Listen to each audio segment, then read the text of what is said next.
Sekarang giliran saya bicara, sekaligus menjawab ocehan bacotnya si Hotma si Tumpul dan timnya. Ya, saya akan menjawab. Termasuk konferensi pers tanggal 6 April. Ada 3 pointer dia dan timnya membuat tuduhan. Satu katanya begini, manusia itu dinilai dari mulutnya. Kalau mulutnya nggak bisa dipercaya, maka sama aja dengan kambing, ya kan? Itu ditujukan ke saya. Oke, satu. Kedua, tampil, banci tampil. Ketiga, agar tutup mulutnya, maksudnya tutupnya kodok. Itu semua dari segi kode etik advokat itu sudah melanggar kode etik. Tapi saya tenang, satu-satu dulu. Kita bicara dulu. Mulut siapa sebenarnya yang bisa dipercaya? Oke, satu-satu dulu. Oke, saya atau dia? Saya istri satu. Iya, jadi kita ini nggak pakai strategi-strategian sebenarnya ya. Artinya kita ini kan di pihak yang katakanlah selalu dipojokkan. Dipojokkan dalam pengertian diekspos, kemudian dengan tidak beretika, kemudian diangkat masalah-masalah rumah tangga orang gitu ya, di media, dituduh ini, dituduh itu, dituduh berselingkuh. Nah, makanya kita hanya bertahan sebenarnya. Kita cuma bertahan dalam arti memberikan penjelasan bahwa itu semua nggak benar. Gitu. Jadi kalau bilang strategi, kita nggak punya strategi. Tetapi tadi kalau mau bicara mengacu kepada apa yang kami tadi coba rapatkan atau meetingkan adalah menggarisbawahi apa-apa yang dilakukan pihak dari sana gitu ya terhadap klien kami ya, dalam hal ini Pak Hotma, yang kita anggap offside gitu loh.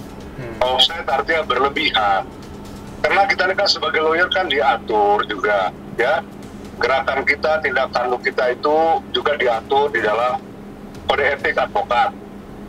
Nah, tentunya kan kita ini, arti kami sebagai advokat-advokat yang sudah senior, kan mesti memahami itu kode etik itu. Yeah.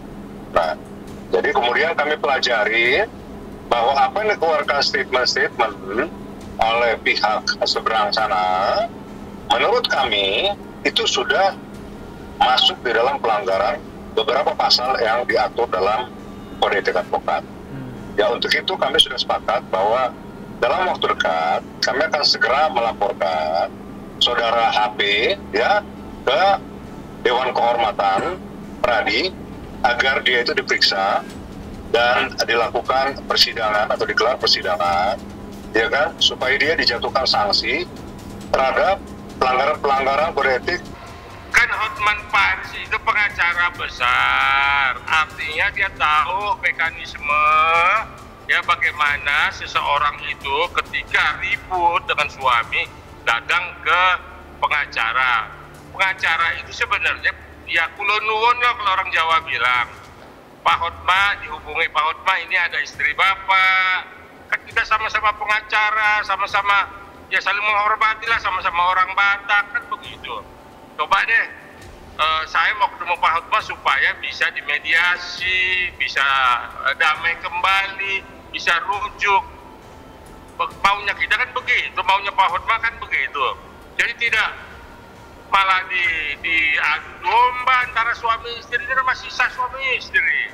Diadu domba, dipecah supaya memang mereka tidak bisa bersatu lagi sebagai suami istri. Nggak bisa dong, seorang pengacara nggak boleh begitu, apalagi pengacara semacam Hotman Paris yang sering menangani urusan artis, urusan entah perempuan mana. Ya kan dia terkenal itu. Janganlah istri orang jadi karena memang ya digosok-gosok lah. Saya pikir itu intinya gitu. Jadi Pak Hotman sudah siap menerima Bu Desi untuk kembali ke rumahnya asal meminta maaf dan memang mencabut kuasa dari saudara Hotman Paris. Ya, dua hal aja dulu ya, yang paling gampang kita melakukan penilaian. Bahwa di dalam undang-undang itu dikatakan ya, harus menghormati teman sejawat. harus sopan, ya, harus punya tata krama yang santun juga. Nah, kalian kan bisa lihat apa yang disampaikan melalui di media itu, kata-kata tuh santun apa enggak, ya kan?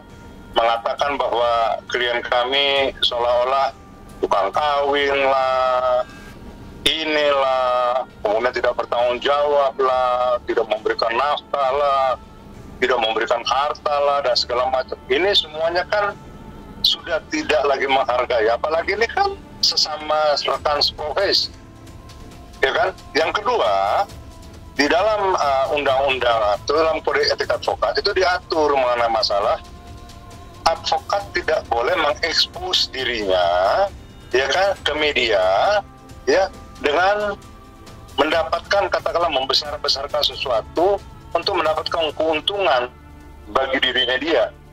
Seperti yang beberapa kali disampaikan, bahwa advokat itu kan bekerja kan di ranah hukum, bukan di media gitu. Nah, kalau memang ada hal-hal yang mesti mereka perjuangkan dari sisi hukumnya, kan ada peradilan, silakan menggugat. Kalau dianggap ada perbuatan pidana, silahkan dilaporkan gitu. Tetapi dari awal kan itu kan dilakukan. Yang udah itu klien kami itu dibikin bulan-bulanan gitu, dipermalukan setiap hari gitu melalui media, diejek, dienyek dan segala macam melalui media TV ataupun juga melalui media online. Nah, ini saya bilang sudah offside. Ya pasti yang jelas semua pengacara juga marah dengan Hotman Paris. Semua pengacara ya, sebagian besar para itu menyesalkan kok Hotman Paris seperti itu. Kok tidak di mediasi, tidak dirujukan kembali, kok malah dipanas-panasin.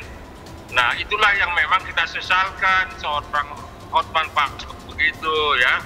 Nah, ini sampai lagi bikin laporan ke Polda, ke Polres, terus ke, ya artinya keluar rentah. Itu juga ibu dari Bu Desire ya, yang juga disayang dengan Pak Hotman selama 22 tahun.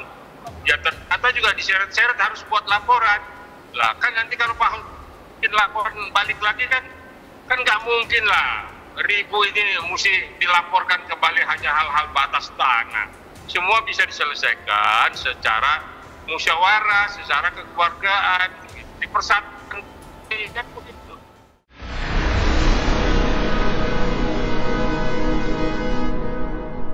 Jadi jangan lupa untuk subscribe Cumi Cumi. Ditekan ya tombol lonceng merahnya.